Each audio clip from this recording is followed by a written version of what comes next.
Picture this, एक छोटा लड़का रॉबर्ट जो स्कूल जाता है, पढ़ाई करता है और उसके पास दो फादर्स हैं। एक फादर जो उसके बायोलॉजिकल फादर हैं, बहुत educated professor type. Poor dad दूसरा फादर उसके दोस्त का फादर, एक entrepreneur, risk lover, rich dad. जब रॉबर्ट छोटा था वो अक्सर दोनों फादर्स के बीच के डिस्कशंस को ऑब्जर्व करता। एक तरफ सेफ्टी और स्टेबिलिटी, दूसरी तरफ रिस्क और अपॉर्चुनिटी। उसके लिए ये कंफ्यूजिंग था, पर क्यूरियोसिटी और सीखने की भूख उसको हर वक्त अट्रैक्ट करती। एक दिन रिच डैड ने उसको पूछा, रॉबर्ट, क्या तुमने नोटिस किया है कि लोग पैसे के लिए काम करते हैं या पैसे को अपने लिए काम करवाते हैं? रॉबर्ट हैरान हो गया। ये लाइन उसके माइंड में चिपक गई। रॉबर्ट का पुअर डैड बहुत ट्रेडिशनल सोच रखता है। बेटा, पढ़ाई करो, अच्छी जॉब पाओ और जॉब में सिक्योर रहो। पुअर डैड कहते हैं कि जॉब ही सब कुछ है। वो कहता है कि डिग्री सबसे जरूरी है। रॉबर्ट स्कूल के बाद घर आता, होमवर्क करता और एक दिन रिच डैड के साथ बैठकर उसने देखा कि रिच डैड अपने ऑफिस में छोटी इन्वेस्टमेंट्स और डील्स को मैनेज कर रहा है। रिच डैड उससे कहता, the rich don't work for money, they make money work for them. Robert ने पूछा, लेकिन यह कैसे पॉसिबल है?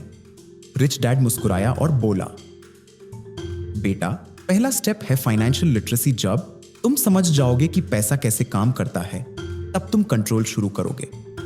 रॉबर्ट बचपन में रिच डैड के साथ काम करता है।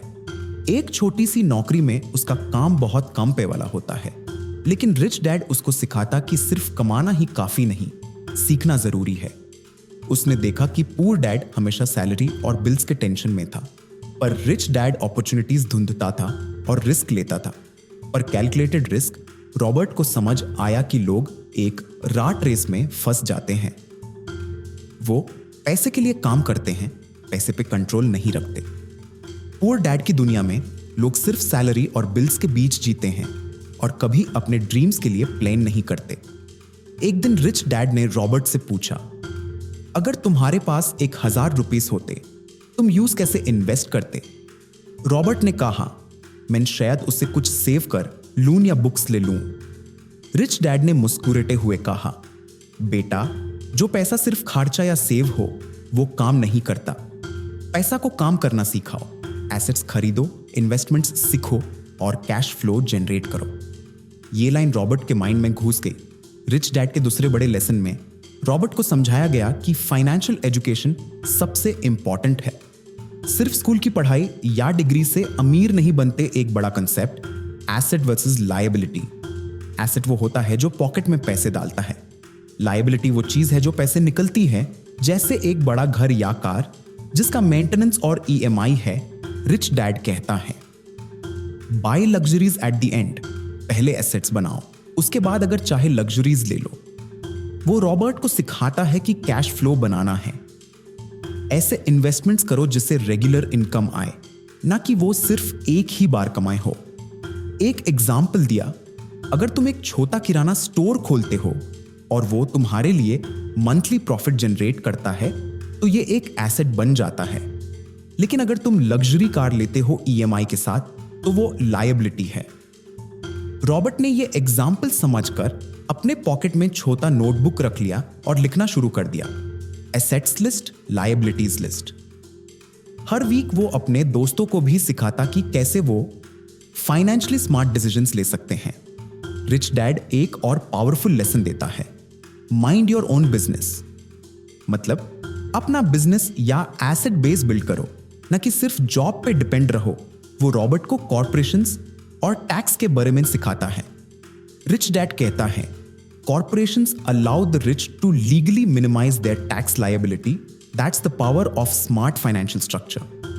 रॉबर्ट को समझ आया कि सिर्फ काम करके पैसे कमाना ही काफी नहीं, अपनी कमाई को एफिशिएंटली मैनेज करना भी जरूरी है। रिच डैड का अगला इंसाइट है, द रिच इन्वेंट मनी। वो रॉबर्ट को एनकरेज करता है कि वो अपॉर्चुनिटीज देखे और रिस्क ले, पर smart risk, calculated risk. Financial creativity बहुत पावरफुल है।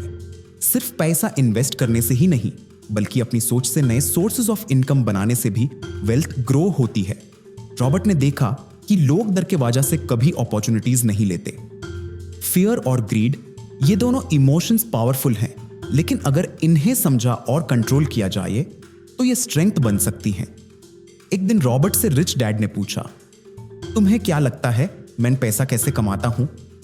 रॉबर्ट बोला, आप इन्वेस्टमेंट से शायद। रिच डैड बोला, हां, लेकिन मैं पैसा कमाने के लिए सिर्फ इन्वेस्टमेंट्स नहीं देखता, मैं अपॉर्चुनिटीज देखता हूं जो औरों को नहीं दिख रही। वो रॉबर्ट को सिखाता है कि क्रिएटिविटी और नॉलेज का कॉम्बिनेशन ही फाइनेंशियल सक्सेस देता है। Work to learn, don't work for money. Robert को रिच डैड समझाता है कि सिर्फ जॉब या सैलरी के लिए काम मत करो, बल्कि काम करो ताकि तुम कुछ सीख सको, अलग अलग स्किल्स डेवलप करो, अकाउंटिंग, सेल्स, नेगोशिएशन, कम्युनिकेशन। ये स्किल्स तुम्हें अपने फाइनेंशियल जर्नी में मदद करेंगे। लर्निंग को अपने एसेट्स में लगाओ, रियल एस्टेट, बिजनेस, शेयर्स, जिससे कैश फ्लो जनरेट हो। जब तुम काम करते हो तो लर्निंग को प्रायोरिटी दो, और एक दिन तुम पाओगे कि तुम्हारा पैसे का काम तुम्हारे लिए कर रहा है, ना कि तुम पैसे के लिए काम कर रहे हो। रिच डैड रॉबर्ट को इंस्पायर करता है कि वो अपनी फाइनेंशियल इंटेलिजेंस बिल्ड करे और ऑब्स्टिकल्स, डर, सिनिसिज्म, लेजी हैबिट्स को फेस करे।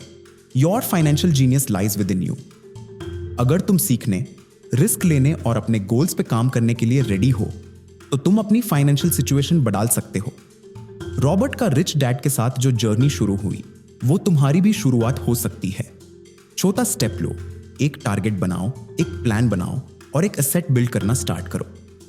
So remember, don't just chase a paycheque, build your financial education, acquire assets and let money work for you.